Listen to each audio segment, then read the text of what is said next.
Discover music at Indie 1023. Check out Fox. Colorado Springs has been called the Evangelical Vatican. But how did it become that? A story woven from military might, mega churches, and money. To tell the story of Colorado Springs is to tell the story of how evangelicalism has been defined in the modern United States. On Colorado Matters, the author of the new book, Jesus Springs, at 9 this morning on CPR News and KRCC, supported by Select Health. Hello and welcome to Newsday on the BBC World Service with Ansoi in Nairobi and Rob Young in London. President Trump says Iran is seeking to negotiate following his threat to intervene in response to the killing of protesters, but said he may take action before any meeting happens. We'll hear from our correspondent and a Republican Party strategist on what next. The president seems to indicate that all options are on the table, whether it be Starlink, cyber operations, or military kinetic operations against some of Iran's military institutions. Kurdish fighters have been evacuated from Aleppo and hundreds arrested in Syria. We'll find out if the Washington brokered agreement is in danger. We'll speak to the co-chairman of the Democratic Union Party there. And 4 teams remain at the Africa Cup of Nations semi-finals. We're going to chat about all of their chances a little bit later on after the world news. BBC News with Chris Sparrow. President Trump says Iran's leadership has called seeking to negotiate following his threats of military action in response to the killing of protesters. Mr. Trump told reporters on his plane, Air Force One, a meeting was being set up, but the United States may have to act before that happens. These are violent, if you call them leaders, I don't know if they're leaders or just they rule through violence. Well, we're looking at it very seriously. The military is looking at it. Like you kidnapping everybody and killing protesters. We're looking at some very strong options. We'll make a determination. The president's comments came as more evidence emerged of mass violence against protesters by Iranian security forces, including dozens of bodies outside a morgue in Tehran. The chairman of the U.S. Federal Reserve, Jerome Powell, says the Trump administration has opened a criminal investigation and threatened him with charges over testimony he gave to Congress about a building renovation project. Mr. Powell called it a pretext aimed at putting pressure on the bank over interest rates. Our North America business correspondent is Michelle Fleury. In an unusually blunt statement, Jerome Powell accused the Trump administration of using the criminal justice system to intimidate the central bank. The Justice Department has served a legal notice ordering the Federal Reserve to hand over documents relating to cost overruns at its Washington headquarters. Chairman Jerome Powell says it could lead to criminal charges. Donald Trump, who appointed Mr. Powell to his job during his first term, has repeatedly threatened to fire the Fed chief when the central bank has, in his view, moved too slowly to lower rates. The son of a jailed Venezuelan opposition leader has warned President Trump not to be fooled by promises from the country's government to release a significant number of political prisoners immediately. Ramon Guanipa, whose father Juan Pablo Guanipa has been in Caracas's most notorious jail since May, spoke to BBC Mundo's Norberto Paredes in Caracas. Authorities freed a limited number of inmates last week in what was described as a goodwill gesture. After Donald Trump announced the prison would be shut down, the move is seen as a first test of President Trump's influence in Venezuela, following the U.S. seizure of President Nicolás Maduro. He's getting people killed there. Activists say more than 800 political prisoners remain behind bars. Juan Pablo Guanipa is a close ally of Nobel Peace Prize laureate Maria Corina Machado. Officials have not commented on the pace of the releases. A court in Hong Kong has begun hearing sentencing arguments for the pro-democracy media businessman Jimmy Lai, who was found guilty of conspiracy under Beijing's draconian national security law imposed on Hong Kong in 2020. He denied the charges. Mr. Lai has been in prison for the past 5 years, and his family say his health is suffering. This is the world news from the BBC. The BBC's learned that the British government has paid substantial compensation to a Palestinian man who was tortured by the CIA. The payment settles a claim by Abu Zubaydah, who remains imprisoned without trial at Guantanamo Bay. He was arrested in Pakistan after the 9/11 attacks and initially accused of being a member of Al-Qaeda. British intelligence agencies passed questions to CIA agents for use during his interrogations. The British government says it will develop new tactical ballistic missiles for Ukraine to enable Kiev to fight back more effectively against Russia. Project Nightfall will develop missiles able to deliver a 200-kilogram warhead over more than 500 kilometers. Fuck Putin. Hamas says it has issued orders to all its government agencies and institutions in Gaza to be ready to hand control to an independent Palestinian governing committee. You too. The spokesman said this was in line with President Trump's intention to establish a peace council to run Gaza under the second phase of the October ceasefire. So Jesus loves you. May he be kind to us all. The Golden Globes Film and Television Awards ceremony has taken place in Los Angeles. Who won? The dark comedy action film One Battle After Another won 4 prizes, including Best Director and Best Screenplay for Paul Thomas Anderson. It's all right. Best Actress Drama went to Jessie Buckley for Hamnet, which also won Best Drama One of them film. days and Good Fortune were the best movies last year. I think it was the favourite, winning just a couple of awards. This is director Zoe Zhao's mostly fictional account of William Shakespeare's family, the tragic death of their 11-year-old son, and the circumstances that led him to writing one of his most famous plays. The Irish actress Jessie Buckley, who plays Anne Hathaway, Shakespeare's wife, she won for Best Actress. And when you think that this is essentially a film all about grief, it really was a gripping performance that she put in. And that's the latest BBC News. Anne Hathaway.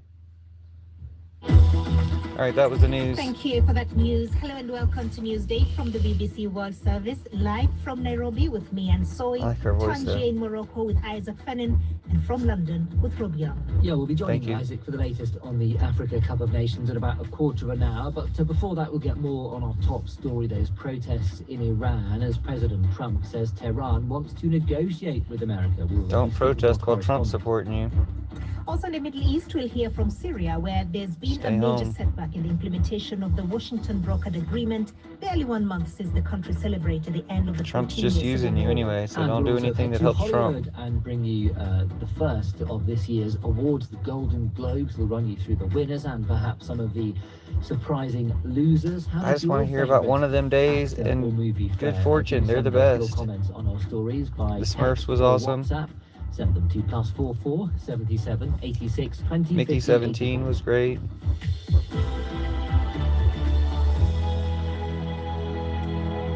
Tron was pretty good. Let's start this hour with that top story on Iran. After 2 weeks of widespread anti-regime protests, evidence is emerging of a brutal response by the Iranian authorities.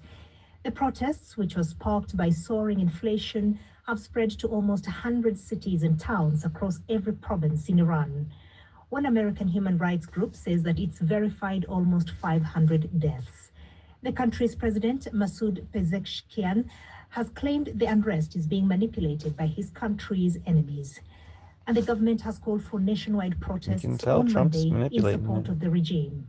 Well, on Sunday evening, President Trump said that the Iranian authorities had been in touch and asked to negotiate on nuclear, and suggested that a meeting may be set up, but he also said that he was in contact with the Iranian opposition figures.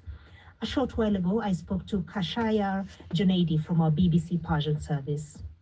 There's a communications blackout in Iran, so it's very difficult to have a clear picture of what's happening inside Iran. We get some information, did you get internet to Gaza? Come out, but it does not provide us with the complete picture of what's happening there.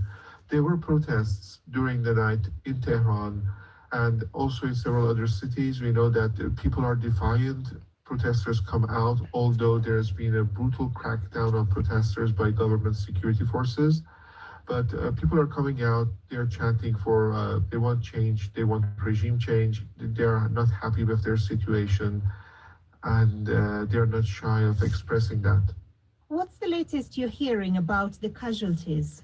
The number of casualties is high. It's very difficult to give a clear number of how many people have lost their lives, how many people have become injured, because the government is trying to censor the news. BBC doesn't have people on the ground. There are no independent observers there. Activists and the human rights organizations and the opposition are giving different numbers, but the lowest number they're giving is like at least 2,000 people. This is a number that is being provided by the opposition and by activists. So this is not people who have number. been killed. Yes, but the most common way of communicating for Iranians have been cell phone and internet cell phone, even house Wi-Fi's. All these services have been shut down. People have been actually not heard of their families for 3 days, almost 4 days now. It's difficult to know what's going on there. There's a lot of anticipation, a lot of anxiousness by the Iranian diaspora because everybody wants to know what's happening back home, what's happening to their families. So the government has been very effective of trying to block the communications and has stopped it somehow.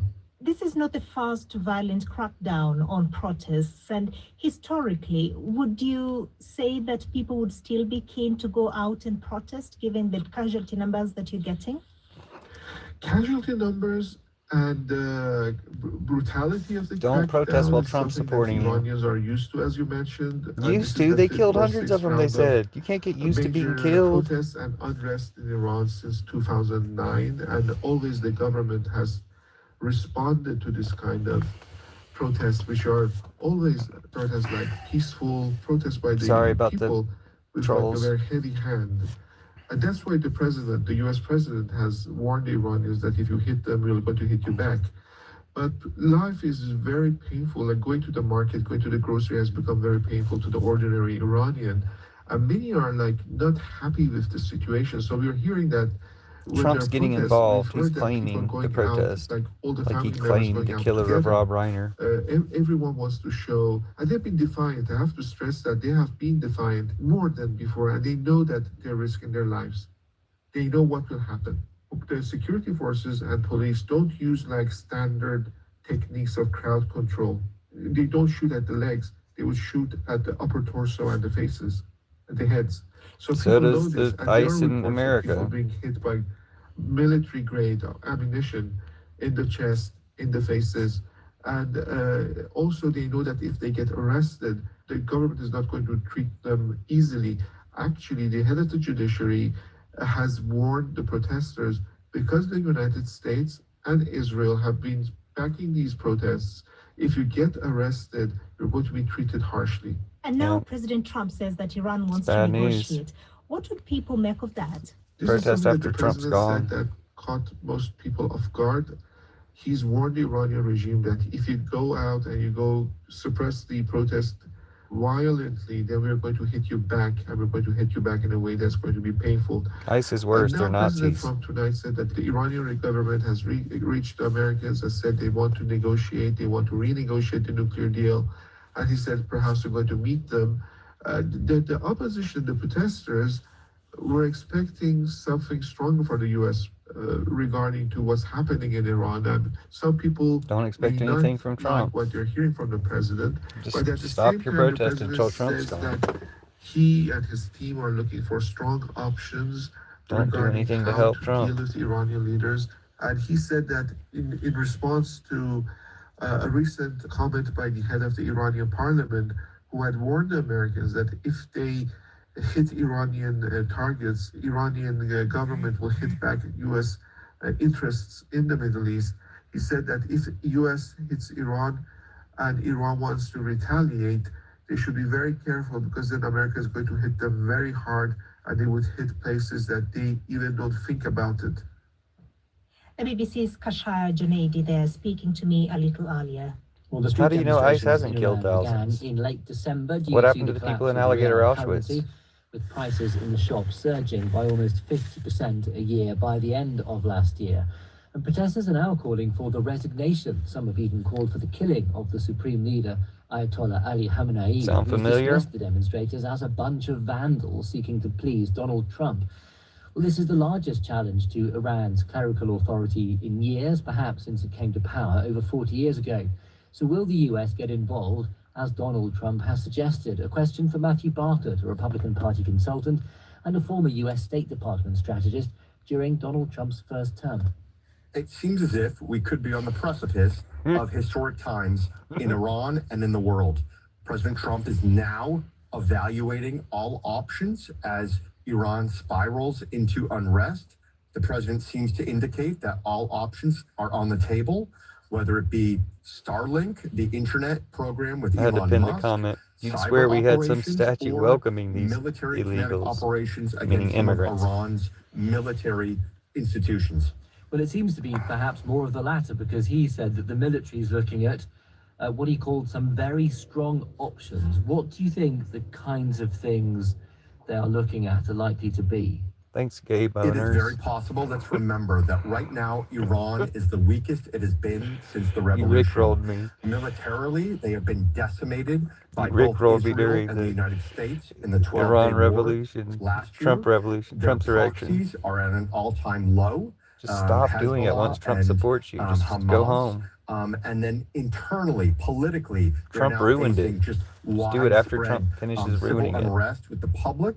Up to 500 people have been killed reportedly, and the president is now evaluating if he should strike militarily at some of their, again, oppressive military installations. Capone's Just also Sunday said, night, the president addressed reporters and said that it is very possible that he will meet with the Iranians and try to resolve this in a diplomatic way and pressure them to not just to cease their nuclear program and obviously make some reforms. It would be he fascinating. just said, yeah, you lost. We weaponized blatant dishonesty and willful ignorance. You never stood a chance. Representatives of the Iranian government. Does Donald Trump regard the Iranian regime as one that ought to be toppled?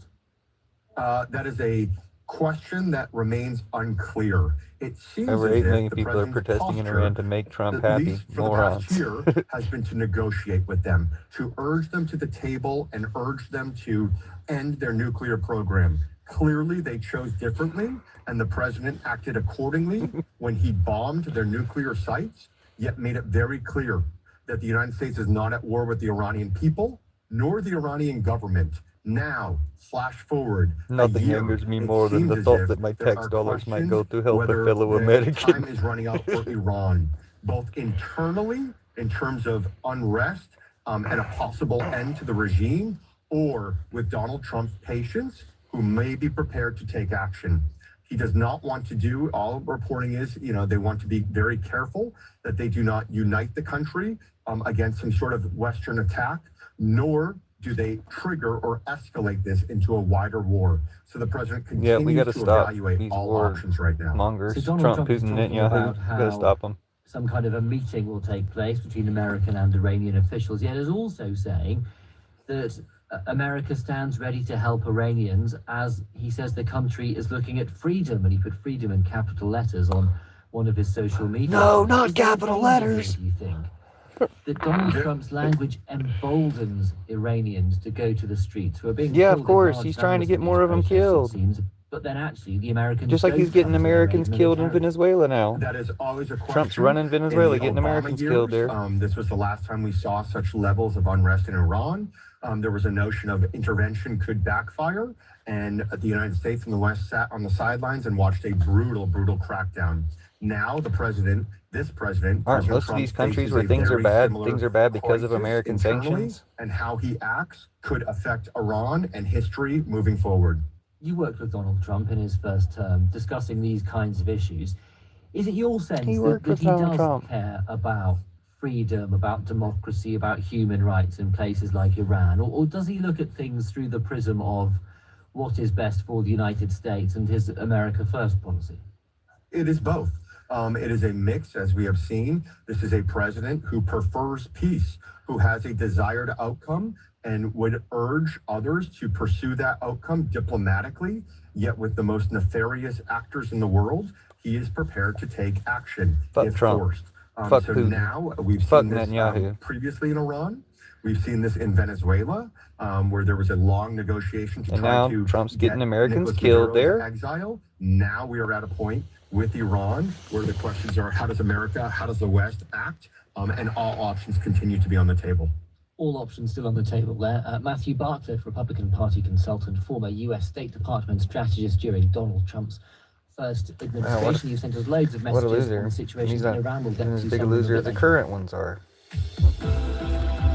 Trump is going to serve a third and fourth term before gracefully passing the presidency to an appointee. It's what the founding fathers would have wanted. The main winners as Hollywood's finest gathered for this year's Golden Globe Awards.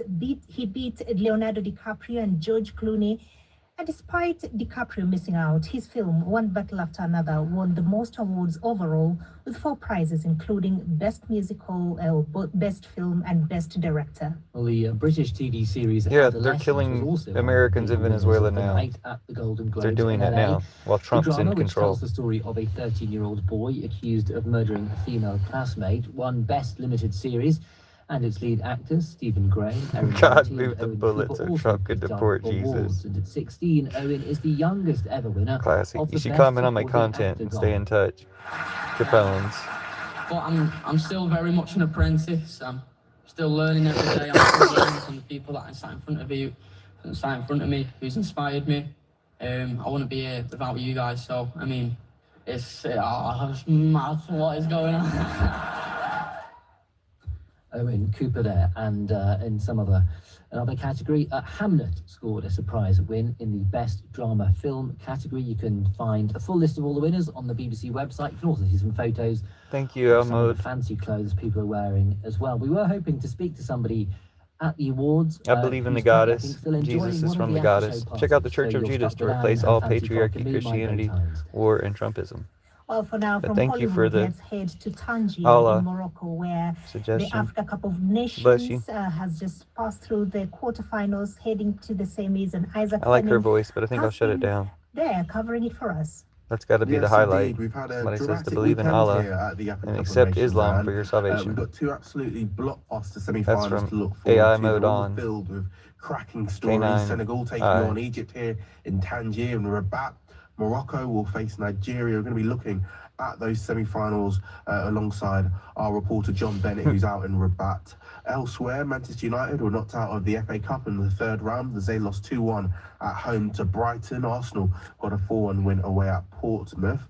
Barcelona beat Real Madrid 3-2 to win the Spanish Super Cup I'm gonna head in out. Saudi I don't Arabia. care about soccer. Nobody in America cares about soccer, especially after they gave Trump a fake peace Super Bowl award. champions, Philadelphia Eagles, were beaten 23-19 by San Francisco. Who are the Broncos going to beat next? In the wildcard round of the playoffs, the 49ers will face the NFC's top seed and their bitter rivals, the Seattle Seahawks, who had a rest week. The Buffalo Bills went to Jacksonville and beat the Jaguars 27-24. It's a great opportunity for Bills quarterback Josh Allen to finally win a Super Bowl ring, the most valuable player who never won an away playoff match. And in the other playoff game, the New England Patriots beat the LA Chargers 16-3. I can't wait to beat the Patriots. Can't wait for the Broncos to beat the Patriots. Go Broncos. Let's now head to business. And Malaysia and Hope we won the Indonesia bye have become week. the first countries in the world to block access to Elon Musk's artificial intelligence chatbot Grok Oh my over gosh. its You ability gotta to hear produce this. sexually explicit deepfake images on the social media platform. That's what X. you guys are for. Our business presenter Terrible. Nick Marsh joins us now from Singapore to explain what's going on. Welcome to Newsday, Nick. So what have these countries said? Hi, Anne. Yeah, so the Malaysian government has said that it had actually already warned X about the repeated misuse of Grok to generate this harmful content, but it says X basically focused just on making it easier to report the misuse and had basically failed to address the inherent risks in the platform's design, so it was blocking it. An Indonesian minister said that Grok producing this sexually explicit content was a violation of human rights. And just to be clear, we're talking about the inbuilt AI tool that comes with X, formerly Twitter. You might well have seen it if you've been on the platform. Thank you for blocking And it's repeated Grok. use to create sexual content, which includes undressing One of women, Elon photos Musk's women baby without their mamas. consent. And even, and this I was is going my to say one of serious AI's accusation, baby mamas. to help create One of child Elon Musk's sexual baby abuse mamas was imagery. a victim of it. Elon Musk, who owns all of this, said that anyone using Need to Grok seize to his make ass. illegal content would suffer the same consequences as people who upload Oh, illegal content nothing. from elsewhere to X. But that is pretty much all that he's said on the matter when it comes to gonna help regulation. You catch know, in him? the past, he's been all for, very openly all for, using Grok to create sexual images. And it's not just Southeast Asia where you are, Nick, that is doing this. The UK government also says that it's considering a ban. It is, yes. So when X said that it would deal with this issue by limiting the ability to create this sexualized content to only paying subscribers. Keir Starmer, the UK Prime Minister, said this response was insulting to victims. And Starmer has actually been a frequent target of Elon Musk over the past year or so. He's been attacked for a whole host of things, from immigration to free speech. And Elon Musk over the weekend said that the British government was looking for any excuse for censorship. Those were his exact words. But in any case, yes, you're quite right, Anne. The UK authorities are very concerned about Grok, about what's happening. The independent regulator in the UK, Ofcom, has been asked to decide on any appropriate course of action. And if X refuses to comply with UK law, then the British government said it had the right to block the whole platform, and it would do so. And we're expecting a decision on that within days rather than weeks. So we'll keep you updated on any developments as soon as they happen. Thank you very much, Nick Marsh there. Let's head to Syria now, where more than 400 Kurdish fighters have been evacuated from the city of Aleppo and hundreds arrested after fierce fighting with Syrian government forces.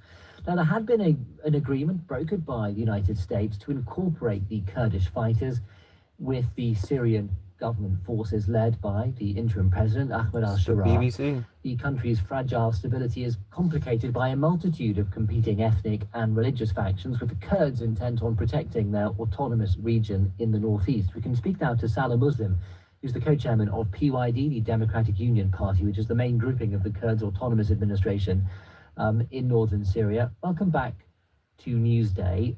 Just tell us why these forces had to be evacuated from Aleppo. There had been fighting for a number of days, haven't there? Yeah, good morning for you, for all your audiences. Well, yes, evacuated because there was a war going on for 6 days. It started in the 6th of the month until the 10th. It was continuously. All the areas was surrounded before that for 4 months. And then in the 6th of month, they started to shelling, but this heavy shellings and all kind of weapons and even drones from Turkey. And so it was a very, very big attack with 42,000 members, gangs brought from everywhere, including those grey wolves from Turkey. So all this surrounded the areas and they started to shelling. So, I mean, the people over there, they were defending, especially the people inside. They were civilians, and these police forces, which was established by the agreement in the 1st of April. Right, so you're saying that it was the Syrian government forces that surrounded Aleppo and started attacking the Kurdish fighters? Well, we say the government forces, but actually there are groups, those or jihadist Islamist groups from everywhere, from the Uyghurs, from Chechenistan, from Turkmenistan, from Turkey, from everywhere. But you think acting on behalf of the government forces? Yes, that's right, exactly. Why haven't the Kurdish fighters yet been integrated into the Syrian government army? Well, usually there was an agreement in these areas in the 1st of April, as I mentioned, to have this, cultural rights and their constitutions and so on. And they wanted it to be collapsed, this agreement. So they moved against it completely. They want to evacuate these areas from the Kurdish people by the demand of Turkey. So what happened? It was this war. Because Turkey regards your forces as terrorists, don't they, in Turkey? But surely the government in Damascus would want to have your fighters folded into the government. It would make it stronger, wouldn't it? Type a better comment. Yeah, well, that's right. Those were not fighters. They were just, Asayish, which is the internal forces just for the society. They were not fighters. The fighters were away from there, about 50 kilometers away. And they could not involve because every area was kept and surrounded by these forces and by these Turkish drones, and so it was difficult. So we had to evacuate them. Not only the people, you talked about the 400 people, they were not fighters, they were just civilians, most of them, including about 100 those police forces. Yes. All right, thanks so much. Salah Muslim there. Everybody's special. Thanks, Salah Muslim. This is one of the top stories on the front page of the BBC website. Get more background there at bbc.com. Okay, I think we're going to shut it down. Let's see what the next story is. World Service in the United States is made possible by American Public Media, producer and distributor of award-winning public radio content, engaging audiences, creating meaningful experiences, and fostering conversations. APM, So can you put the camera close where I can barely support see from you? Odoo, offering Like you're being software that provides sarcastic. building blocks for creating a custom software suite. Odoo, what small businesses need.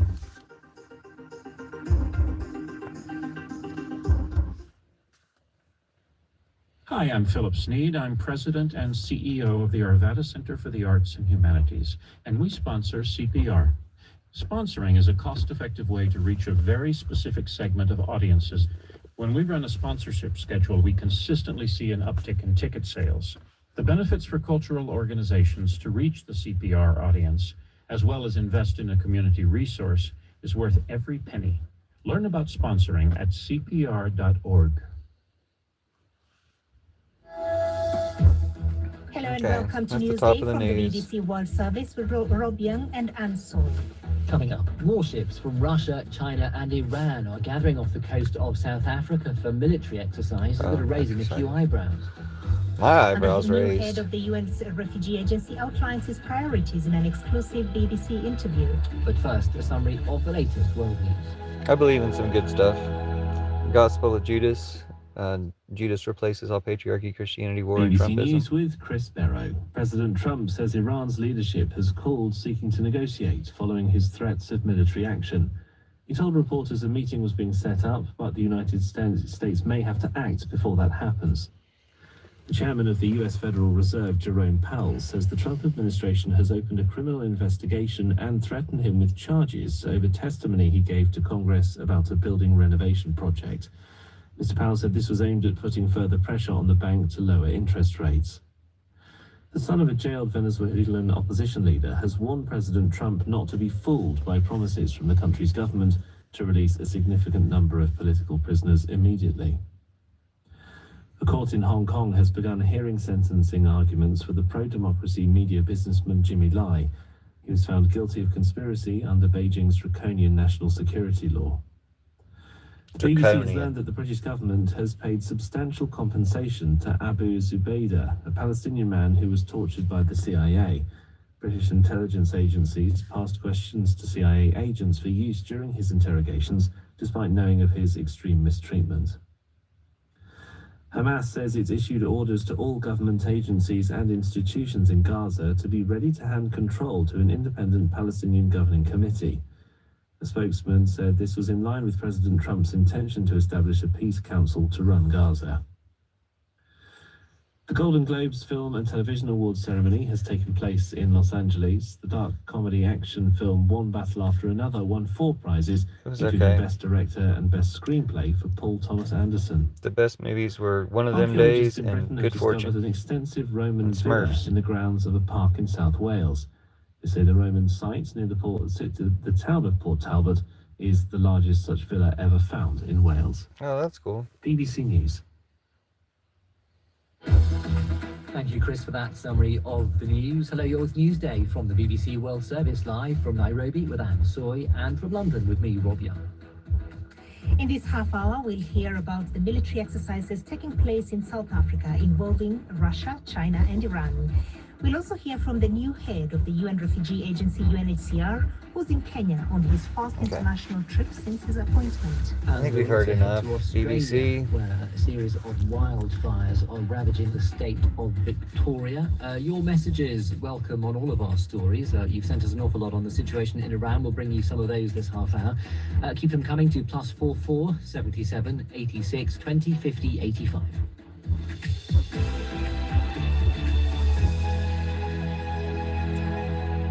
Now, Russian, Chinese and Iranian warships have arrived off the South African main naval base to take part in military exercises. It's a move that could potentially risk further straining relations between Pretoria and Washington. The Will of Peace 2026 drills bring together several countries that have tense relations with the United States. The exercise involves navies from the BRICS bloc, which the US President Donald Trump has previously described as anti-American. But notably, fellow BRICS members, Brazil and India, are not participating, but they will be attending as observers with other members, including Indonesia and Ethiopia.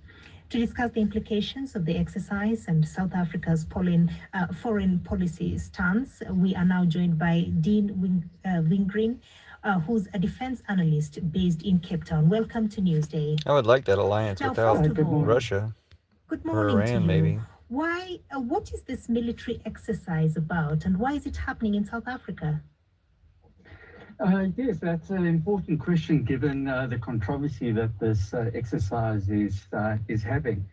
And that it's very important for any navy to exercise with its international partners, just so that they can learn from each other, lessons learned, establish communication protocols for when they meet on the high seas. So what's the concern? So South Africa has had exercises with many countries before. It had exercises with South American countries because they share the Atlantic. It had exercises with India and France because they share interests in the Indian Ocean. So South Africa has also previously had exercises with Russia and China, the first time being in 2019. I think the biggest problem for the controversy at the moment is just that it is not the exercises themselves, but the optics of who South Africa is exercising given the present geopolitical status of South Africa vis-a-vis its major trading partners. Is there a political message being passed Trump's here? the worst. There is a message. It's complicated on the one side, but I think this exercise is all about the optics.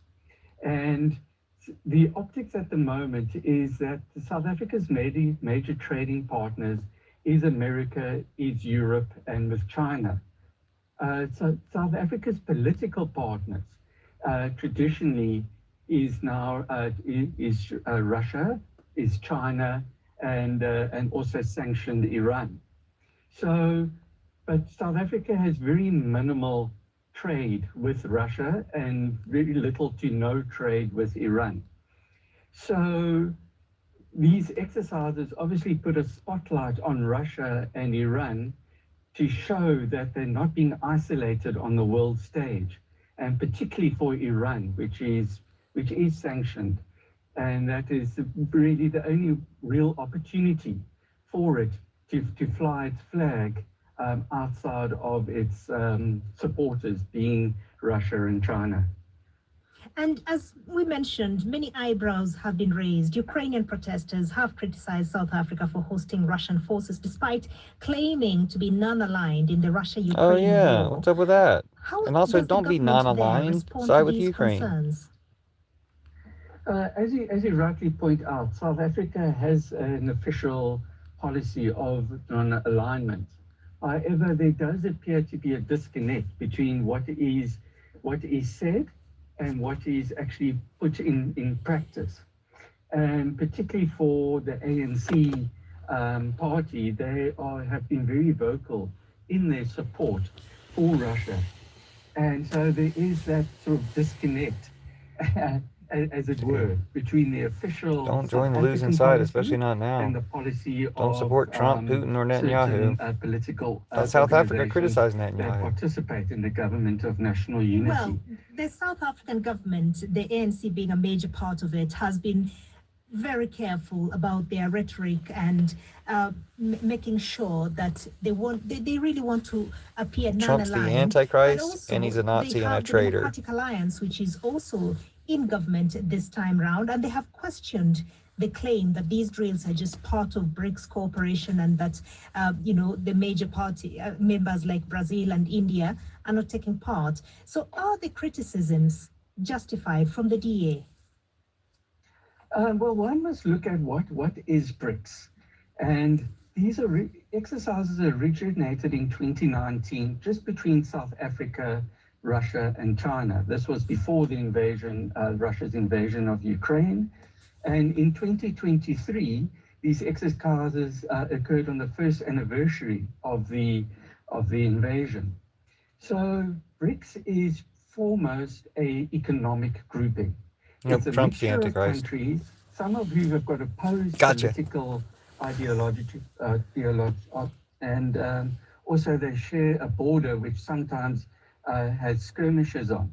So these countries have recognized the value of economic trade to the benefit of both. It is not a political alignment and certainly not a military alliance. So that's quite surprising now that what was going to be the third iteration of what South Africa called Exercise Mosi has now morphed into this BRICS-wide exercise. And it is being hosted by South Africa, but the exercise itself is being led by China. So, so that is why there is this controversy, because certain countries do not want to be allied with another country on a military basis. He's making a bunker, like his idol. Hope he emulates his idol in his bunker. Benefits and not for any political or military benefits of it. Thank you very much, Dean Vingren. Thank you very much for thanks speaking everybody. to us from See y'all later. That was a good report, but I think we're done with the reports. I mean, they're going to keep reporting stuff, but I think we're done listening. We had a text in while you were doing that interview, and Mahmoud Fofana, listening in Sierra Leone, says the military exercise in South Africa involving Russia and China at this stage is worrisome and seems to be you know who his idol is. To trigger another conflict. We've had loads of messages in on the situation in Iran. Alan, listening in Johannesburg, asks, what is the difference between the theocratic regime of Iran, which suppresses all opposition and public protests by arresting and shooting people on the streets, and the authoritarian administration, as he calls it, in the USA? Exactly.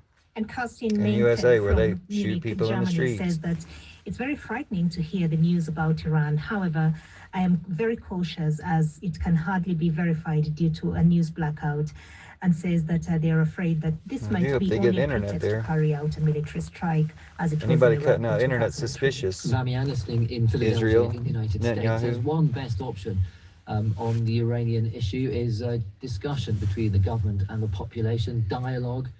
Military strikes are not a good option, he says. Thank you very much for your messages, and keep them coming. Now, the new head of the UN's Refugee Agency, Dr. Bahram Salih, has said that questions raised over the organization's effectiveness, particularly by the United States, are legitimate. The former Iraqi president, Dr. Salih, who himself was a refugee as a child, assumed office earlier this month. He has given his first exclusive interview as the UN's High Commissioner for Refugees. Well, he spoke to BBC Focus on Africa's Wahiga Mora in Kakuma displacement camp in the northwest of Kenya, where he was on a work trip. Several United Nations agencies have come under fierce criticism from President Trump's administration as being inefficient. Well, then they're right and Trump's wrong, like everything else. International organizations and treaties, including he's ruining all of our influence around the world. Have impacted humanitarian work. Killed a bunch of people. But Dr. Saleh told the BBC he is ready to introduce reforms.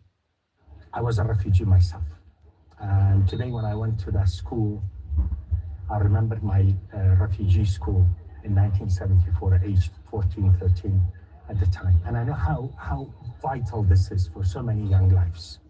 So this is truly important for humanity, for our shared humanity, for people. And in this today and age, you have unprecedented scale of displacement. Nearly 120 million people are displaced by conflict. Nope, Trump kills kids, Netanyahu and Putin kill kids. Y'all are the ones who kill kids. At the time when the humanitarian space is shrinking, contribution from donors are not what they used to be. And talking about here Kakuma, some tangible progress that has taken place in terms of inclusion of refugees into national life, education, health services, job markets, and you name it. Yet, this limitations of the funding that is made available for UNHCR and for that matter, other international aid agencies is an issue. For me, this is a moral obligation, is a legal obligation. Yeah, if we had morals, we would meet our obligation. Trump has none. Humanity. I was almost going to ask you, with all the challenges you've outlined, why would anyone want this job? Well, I dare ask. Go Broncos. I've asked myself that question. We're going to win it all. This is a mission that needs to be delivered on. I will give it my best. It's a moment in history we cannot turn away. I can say to that, the donors and the international community has a right to expect more efficiency, more I forgot what I just said. What did I say? More agility by the organizations, international aid organizations, a commitment that I have made together with the my Broncos team are going to win. SCR to build on the You'll reforms see. that we have. And for us, it's not about check out the Bronco Obama cult. Sustaining protracted displacement. One of the greatest challenges that the system has today is that hashtag Bronco Obama cult are condemned to protracted displacement 5 years and on, 10 years, sometimes 2 decades, maybe even more sometimes. This is a situation that cannot be allowed. A place like Sudan, for example, is such a tragedy, and it makes it even more painful because probably aren't this we tragedy supporting both sides? Averted had the international community acted earlier to contain that conflict. Probably the same could have been said of Syria and so on. This is... Yeah, we should have acted in Syria 15, 20 years ago. But they finally got rid of Putin puppet. Wish we could get rid of our Putin puppet in America. A commitment to making sure that people have durable solutions. They're not stuck in this horrendous cycle of dependency on humanitarian aid. People's dignity deserve better, and the development agencies have to really come in, help the local government, help the national government to work on this, because I think from what I'm seeing is that this Eureka plan is rooted in the notion that refugees do not need to be a burden. They can be contributors to the economy through shared development. Well, yeah. We are intent people, on working with the most valuable resource in the world. Financial institutions and donors, for that matter, how to reorient the assistance to development projects that can allow for the inclusion and sustaining the inclusion of refugees in these situations. This is a way to go forward, not just create this cycle of dependency on humanitarian assistance. One country that can help UNHCR reach its goals quite a bit faster would be the United States. Of course. I know you've met President Got to get rid of Trump in the past. In his first term, I believe you were president. Got to get rid of Trump. When you meet him next, because I'm sure you will, what are you going to tell him? Well, first and foremost, I will say fuck you, Trump. Thank you to the United States for the how do you like to sell assistance that has offered over the years. Did he? Oh, and in the past. A country like the United States, the power, it wasn't Trump though. World, he took it away. I believe is expected to. We hope that it can be more forthcoming in terms of assistance. So you may have provide, of course, I will. They have already committed $2 billion of assistance through OCHA, which is the pool fund. This is a very welcome. All Americans hate Trump. We need, as UN agencies, also to deliver on these assistance in a way that is demonstrable by way of impact, because some of the concerns about, sustaining dependency on humanitarian assistance and so on should be addressed. We are committed to delivering on reforms and transparency, accountability, and at the end of the day, it is about... If TDS had a picture next to the definition, it'd be of this dude. Dr. Barham Saleh, the head of the UN Agency for Refugees, speaking there to the BBC's Wahika Mora. Let's now head back to Tangier, Morocco, where Isaac Fennan is standing by with the latest sports news. Okay. Sports is where we leave. Because who cares about soccer? We definitely don't care about soccer after they gave Trump a fucking peace prize, fake ass peace prize. Cereal box bullshit. Fuck FIFA, fuck soccer. In Rabat, and he fuck joins us on the line. John, we saw 2 other matches on Saturday. Nigeria beating Algeria 2-0. They come here, Egypt winning in maybe boycott it, make Trump look like an idiot, make them look like an idiot for sucking up to Trump. With the match you watched, John, Morocco beating Cameroon. I don't know about you, but ever since I've gotten here, it feels as though Moroccan fans have been a bit sceptical about the team's chances of winning the competition.